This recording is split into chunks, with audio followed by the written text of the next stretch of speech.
First, I want to say, sir, we had 35 minutes for the fire department, and we had 30 minutes for the Board of Education. Now, people can say everything they want about me, and it doesn't bother me because it goes through one ear and out the other. I've been doing this for a long time. And few people that are not here on the board now, but had listened to me a few times, this town would be sitting in better shape. Now, I'm going to talk about the school. You've heard me talk about it before. We had a perfectly good building up there with a new roof for $700,000, and we tore it down. And we built a school for $38 million. Now, if we had taken those two buildings, renovated them, which the Board of Education told me was impossible, the state wouldn't allow it. Now, we're going to renovate school buildings. Pretty nice. But we could have built a beautiful school, put those two schools together, and repaired them where the Board of Education hasn't done a darn thing to them. Over the years, money allocated by the Board of Finance to repair them, and they haven't repaired them. And I can give you a few instances, but I won't. We would have had enough schoolrooms to supply this town for a good long time. But I didn't know what I was talking about. I told you about the tennis court. Nobody listened to me. I told them about the swimming pool with a makeup air unit. Nobody listened to Rando, and the roof rotted out in less than a year. So it cost the town money because the guy that put the roof in went out of business. So I would like to ask a question on this agreement you voted on for the non-union people, was it? What is the term of that contract? And how much are the co-pays? I would like to know that. I think you can answer that at the end of the meeting because it's on the agenda. One other thing. Here we go again. Spending money we don't have. And here we go again of grants. We get grants for this and grants for that.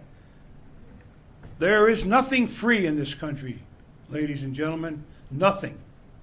Somebody pays for it in the end. Okay? There's grants come out of the taxpayers' money. Everything else comes out of the taxpayers' money. Now I found out the other day that up there in Hartford, our good governor and his people passed a tax on medical institutions, like over there in the Crossroads and a few others. 43 of them, I think, in the state right now that I was told. And they passed a 6% gross tax on their business. Not on net, but on the gross. And he stayed up there this year, and I'm not raising taxes. Well, 3 or 4 of those outfits with this increase are going to close their doors. So it's a huge, huge tax increase. Thank you. Any other comments? Yes, sir. Joshua Roderick, 47 Stonywood Drive. I just wanted to bring it to you guys' attention. The other night in the Board of Education meeting, you guys are pushing this forward, this resolution for the schools. It is not going to be community forums. It's going to be a community listen. Jeffrey Newton said it himself. Mr. Cunningham was there as well. The town does not have a choice on what's happening. We are going to be told this is what we're doing. Please take that into consideration. I'll push this forward. Thank you.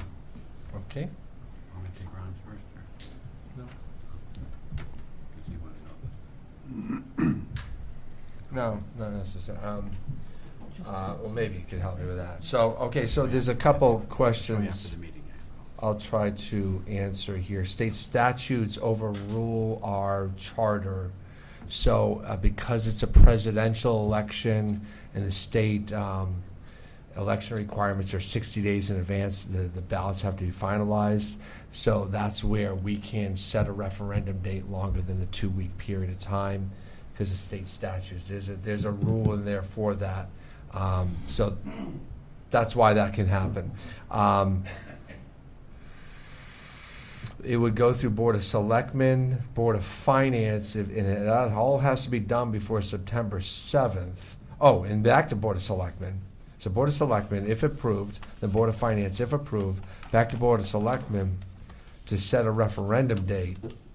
More than likely, we wouldn't go to a town meeting, we would just go to a referendum. It's such a big project. All that would be done before September 7th. And that has to be, that's the date, the ballots get printed after that. So that's why they have to do it 60 days in advance, okay? So no, we will not be walking in to vote for either of the two people. Is that not true? I don't know that I can take your comment, actually. That's if we do it there. We could, I'm not supposed to take public comment. So, yeah, if we do it another time, before November 15th, correct. There is a slight cost increase to running this referendum alongside.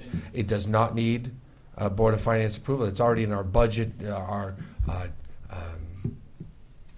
registrar of voters have a budget for referendums because we have a budget referendum every year, and we always budget for at least one random referendum. And of course, there's always elections every year too. That's all within their budget. If we went several referendums in, we would have to appropriate money probably out of contingency to cover costs or somewhere else. I believe a project could be scaled back, not knocking wings, maybe not, but if they are elected to use a different HVAC system, like they are talking geothermal, and decide, okay, we're just going to go to the Mitsubishi units on the side of the wall. I think those are the kind of things that could be scaled back. So I think we both agree. We're both saying different things. The term of the unaffiliated is always 1 year. It's always based on the current contract language that's happening with the unions in town. So they get the best of the percentage is 2.5%. It's a 1 year term.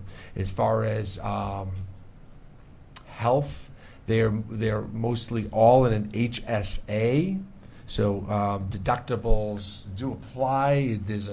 I don't know exactly how HSAs work. I'm about to move into one in 13 days myself for the first time, but we are not fully funding that anymore. As part of adding the longevity in, the HSAs will not be 100%. They'll be funded at 85%.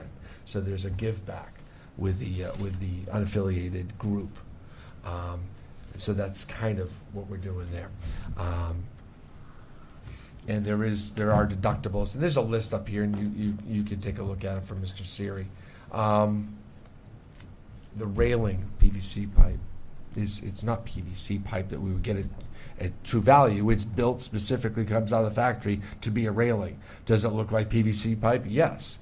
Is this a railing company we bought it from? Yes. Is it part of the original design? It's how it was designed. Not original back 15 years ago, but when the boardwalk was designed with this design, that's what it was designed with. That's what it was budgeted for. This company does work at Disney World, and it's the same company. I mean, they do railings around the world, so it's not PVC pipe screwed together and with a little glue from Home Depot. So it is truly a railing. It's steel reinforced. And it's steel reinforced. Right. Thank you. Are there any other comments from any commission members, board members? I'll just add also that